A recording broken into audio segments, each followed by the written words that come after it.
ನೋಡಿ ಶೇಷ, ಇನ್ಶೂರೆನ್ಸ್ ಯಾವುದು ಕೆಟ್ಟದು ಯಾವುದು ಒಳ್ಳೇದು ಅನ್ನೋದ್ರ ಮೇಲೆ ಇನ್ಶೂರೆನ್ಸ್ ಇಂದ ನಿಮಗೆ ಅನುಕೂಲ ಆಗುತ್ತೋ ಇಲ್ವೋ ಅನ್ನೋದು ನಿರ್ಧಾರ ಆಗುತ್ತೆ. ನೀವೀಗಾಗಲೇ ಹೇಳ್ದಂಗೆ ಮಾರ್ಕೆಟ್ ಅಲ್ಲಿರೋ ಸುಮಾರು 90% ಅಷ್ಟು ಇನ್ಶೂರೆನ್ಸ್ಗಳು ವೇಸ್ಟ್. ಅದರಿಂದ ಏನೂ ಪ್ರಯೋಜನ ಇಲ್ಲ. ಎಷ್ಟೋ ಸತಿ ಏನಾಗ್ತಿದೆ ಇನ್ಶೂರೆನ್ಸ್ ಇಂಡಸ್ಟ್ರಿನಲ್ಲಿ ಅಂತ ಹೇಳಿದ್ರೆ, ನಮಗೆ ಲಾಭ ಆಗುವ ಇನ್ಶೂರೆನ್ಸ್ ಗಳನ್ನ ಕಂಪನಿಗಳು ಕೊಡ್ತಾ ಇಲ್ಲ, ಕಂಪನಿಗಳಿಗೆ ಲಾಭ ಆಗುವ ಇನ್ಶೂರೆನ್ಸ್ ಗಳನ್ನ ಬಹುತೇಕ ಕಂಪನಿಗಳು ಪುಷ್ ಮಾಡ್ತಾ ಇದ್ದಾವೆ. ಇದಕ್ಕೆ ಕಾರಣ ಏನು ಅಂತ ಹೇಳಿದ್ರೆ, ಇನ್ಶೂರೆನ್ಸ್ ಜೊತೆ ಇನ್ವೆಸ್ಟ್ಮೆಂಟ್ ಅನ್ನ ಬೆರೆಸುವಂಥದ್ದು. ಈಗ ನೋಡಿ, ನೀವು traditional endowment policy, money back policy, ಈ ರೀತಿಯ ಪಾಲಿಸಿಗಳನ್ನ ಬಹುಪಾಲು ಇನ್ಶೂರೆನ್ಸ್ ಕಂಪನಿಗಳು ಪುಷ್ ಮಾಡ್ತವೆ. ಕಾರಣ ಏನು ಅಂತ ಹೇಳಿದ್ರೆ, ಆ ತರದ ಇನ್ಶೂರೆನ್ಸ್ಗಳಿಂದ ಆ ಕಂಪನಿಗಳಿಗೆ ಲಾಭ ಇದೆ, ಅದನ್ನ ತೆಗೆದುಕೊಂಡವನಿಗೆ ಯಾವುದೇ ಹೆಚ್ಚಿನ ಅನುಕೂಲ ಆಗೋದಿಲ್ಲ. ಈ ಕಡೆ ಈ ಎಂಡೋಮೆಂಟ್ ಮತ್ತೆ ಈ ಮನಿ ಬ್ಯಾಕ್ ಪಾಲಿಸಿಗಳನ್ನು ತಗೋತಾರಲ್ಲ, ಅವ್ರಿಗೆ ಈ ಕಡೆಗೆ ಒಳ್ಳೆ ಕವರೇಜು ಸಿಗಲ್ಲ, ಆ ಕಡೆ ಒಳ್ಳೆ ಗಳಿಕೆನೂ ಸಿಗಲ್ಲ. ಒಂದ್ ರೀತಿ ಈ ಅತಂತ್ರ ಪರಿಸ್ಥಿತಿಯಲ್ಲಿ ಅವರು ಆ ರೀತಿಯ ಇನ್ಶೂರೆನ್ಸ್ ಗಳನ್ನು ತಗೋತಾರೆ. ಬಹುತೇಕ ಇನ್ಶೂರೆನ್ಸ್ಗಳು, ಈ ರೀತಿಯ ಇನ್ಶೂರೆನ್ಸ್ಗಳು ಎಲ್ಲಿ ಸೇಲ್ ಆಗ್ತವೆ ಅಂತ ಹೇಳಿದ್ರೆ, ಅಯ್ಯೋ ನಮ್ಮ ಪರಿಚಯದವ್ರು ಯಾರೋ ಇದ್ರು, ಅವರು ಇನ್ಶೂರೆನ್ಸ್ ಕಂಪ್ನಿಗಾಗಿ ಕೆಲಸ ಮಾಡ್ತಾರಂತೆ, ಅವ್ರು ಹೇಳಿದ್ರು ಅಂತ ಒಂದು ಇನ್ಶೂರೆನ್ಸ್ ತಗೊಂಡ್ವಿ. ಅದ್ರ ಲಾಭ ನಷ್ಟ, ಅದ್ರ ಅನುಕೂಲ ಅನಾನುಕೂಲ ಏನನ್ನೂ ನೋಡೋದಿಲ್ಲ. ನಮ್ಮವ್ರು ಯಾರೋ ಹೇಳಿದ್ರು, ಅದರಿಂದ ಏನೋ ಅನುಕೂಲ ಆಗುತ್ತಂತೆ, ಅದಕ್ಕೆ ತೆಗೆದುಕೊಂಡ್ವಿ ಅಂತ. ನೋಡಿ, ನಮ್ಮ ತಂದೆಯವರೇ ತೆಗೆದುಕೊಂಡಂತ ಒಂದು ಇನ್ಶೂರೆನ್ಸ್ ನ ಎಕ್ಸಾಂಪಲ್ ಅನ್ನ ನಾನು ನಿಮ್ಮ ವಾಸ್ತವಿಕ ಎಕ್ಸಾಂಪಲ್ ಅನ್ನ ಹೇಳ್ತೀನಿ.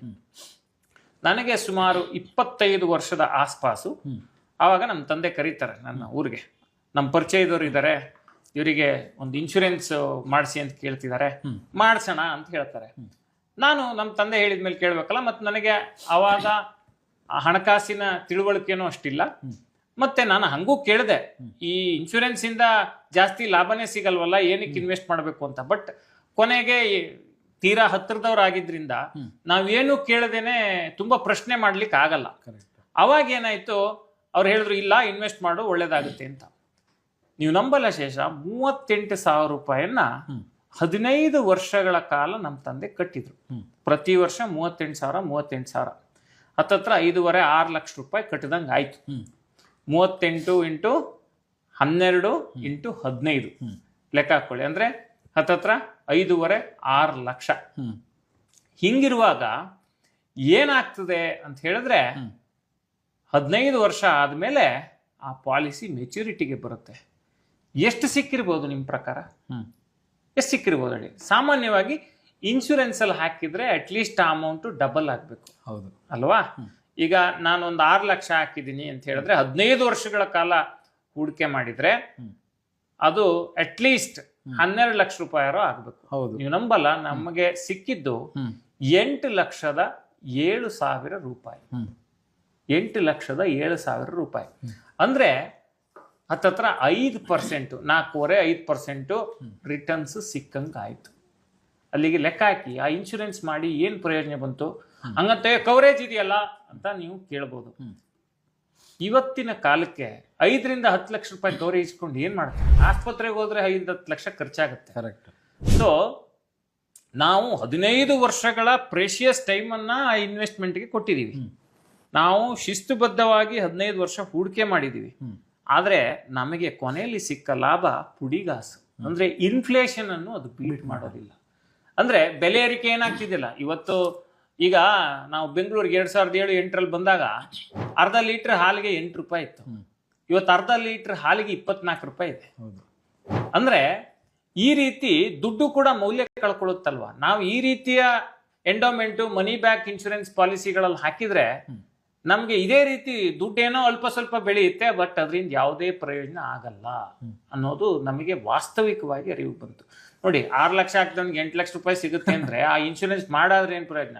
FD ಇಟ್ಟಿದ್ರೋ, PPF ಇಟ್ಟಿದ್ರೋ, ಅಥವಾ ಮ್ಯೂಚುವಲ್ ಫಂಡ್ ಅಲ್ಲಿ ಹಾಕಿದ್ರೆ ಅದಕ್ಕಿಂತ ಜಾಸ್ತಿ ಲಾಭ ಸಿಕ್ಕಿರೋದಲ್ಲ. ಕರೆಕ್ಟ್. ಸೊ ಇದು ಯಾವುದು ಕೂಡ ಬಹುತೇಕರಿಗೆ ತಿಳಿಯೋಲ್ಲ. ಹಾಗಂತ ಇನ್ಶೂರೆನ್ಸ್ ತಗೋಬಾರ್ದ ಅಂತ ಹೇಳಿದ್ರೆ ಖಂಡಿತವಾಗಿಯೂ ಇನ್ಶೂರೆನ್ಸ್ ತೆಗೆದುಕೊಳ್ಳೇಬೇಕು. ಲೈಫ್ ಇನ್ಶೂರೆನ್ಸ್ ಕಡ್ಡಾಯವಾಗಿ ತಗೋಬೇಕು. ಅದರಲ್ಲಿ ಟರ್ಮ್ ಲೈಫ್ ಇನ್ಶೂರೆನ್ಸ್ ತುಂಬಾ ಮುಖ್ಯವಾದ ಪ್ರಾಡಕ್ಟು. ಯಾವುದೇ ಹೂಡಿಕೆಯಲ್ಲಿ ಮೊದಲ ಆದ್ಯತೆಯನ್ನ ಯಾವ್ದಕ್ ಕೊಡ್ಬೇಕಪ್ಪ ಅಂತ ಹೇಳಿದ್ರೆ ಸುರಕ್ಷತೆಗೆ. ನಾವು ಗಳಿಸೋಕ್ ಶುರು ಮಾಡಿದ ತಕ್ಷಣ ಏನ್ ಮಾಡ್ಬೇಕಪ್ಪ ಅಂತ ಹೇಳಿದ್ರೆ ಹೂಡಿಕೆ ಮಾಡೋದು ಆಮೇಲೆ. ಹೂಡಿಕೆಗಿಂತ ಮುಖ್ಯ ಏನಪ್ಪಾ ಅಂತ ಹೇಳಿದ್ರೆ ನಮ್ಮ ಸೇಫ್ಟಿ ನೆಟ್. ಸೇಫ್ಟಿ ನೆಟ್ ಅಂದ್ರೆ ಏನು? ಈಗ ನಮ್ಮನ್ನ ನಮ್ಮ ತಂದೆ ತಾಯಿ ಕಷ್ಟಪಟ್ಟು ಓದಿಸಿರ್ತಾರೆ, ನಮ್ಮ ಆದಾಯದ ಮೇಲೆ ಅವರು ಅವಲಂಬಿತರಾಗಿರ್ತಾರೆ. ನಮ್ಮನ್ನ ಅಷ್ಟೆಲ್ಲ ಕಷ್ಟಪಟ್ಟು ಓದಿಸಿದ ನಂತರ ನಮ್ಮ ಜೀವಕ್ಕೆ ತೊಂದರೆ ಆದ್ರೆ ಅವರಿಗೆ ಆದಾಯವನ್ನು ತಂದು ಕೊಡೋರು ಯಾರು? ಇನ್ ಕೇಸ್ ಆಫ್ ಆ ವ್ಯಕ್ತಿ ಮದುವೆ ಆಗಿದ್ರೆ ಆ ಮದುವೆ ಆಗಿರುವ ವ್ಯಕ್ತಿಯ ಕುಟುಂಬಕ್ಕೆ ಆಧಾರವಾಗಿ ನಿಲ್ಲುವಂತವ್ರು ಯಾರು? ಅವರಿಗೆ ಪ್ರತಿ ತಿಂಗಳು 50,000ನೋ 1 ಲಕ್ಷನೋ 1.5 ಲಕ್ಷನೋ 2 ಲಕ್ಷನೋ ಬರ್ತಿರುತ್ತೆ ಇನ್ಕಮ್. ಆ ವ್ಯಕ್ತಿಯ ಜೀವಕ್ಕೆ ತೊಂದರೆ ಆದ್ರೆ ಇನ್ವೆಸ್ಟ್ಮೆಂಟ್ ಮಾಡೋದು ಎಲ್ಲಿಂದ? ಸೊ ಇದೆಲ್ಲದಕ್ಕೂ ಉತ್ತರ ಏನಪ್ಪಾ ಅಂತ ಹೇಳಿದ್ರೆ ಟರ್ಮ್ ಲೈಫ್ ಇನ್ಶೂರೆನ್ಸ್ ಅನ್ನ ತೆಗೆದುಕೋಬೇಕು.